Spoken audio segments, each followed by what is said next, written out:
Hey everyone, welcome to the first leader training video. This is gonna be your small group ministry 101. Think of it as a quick flyby, an overview of how we do small groups here at church.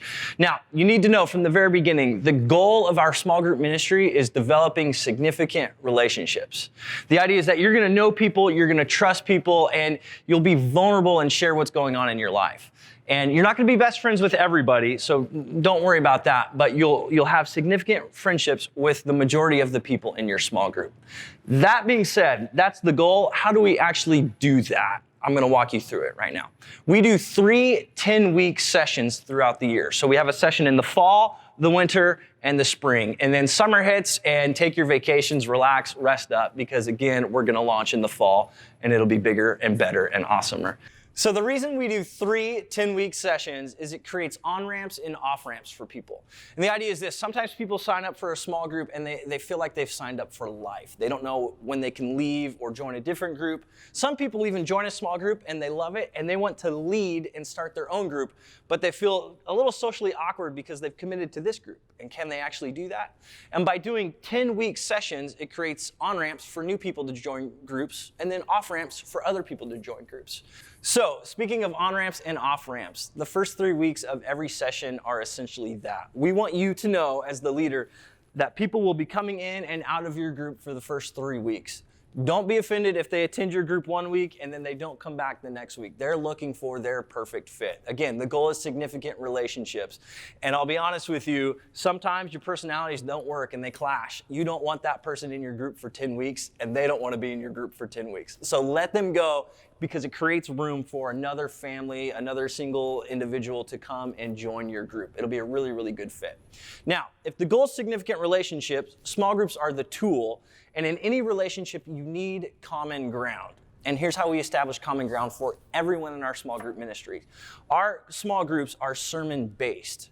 And that means simply this: whatever we talk about on Sunday morning, that's what the small group is going to discuss whenever they meet during the week. So if the topic is finances, guess what you're talking about in your small group? You're going to talk about finances. If it's Easter, and you're going to talk about that, right? So whatever we cover on Sunday, you cover in your small groups, because it gives people a base, a firm foundation. Because it can be awkward showing up to somebody's house or even on a Zoom chat room and have no idea what we're actually going to talk about.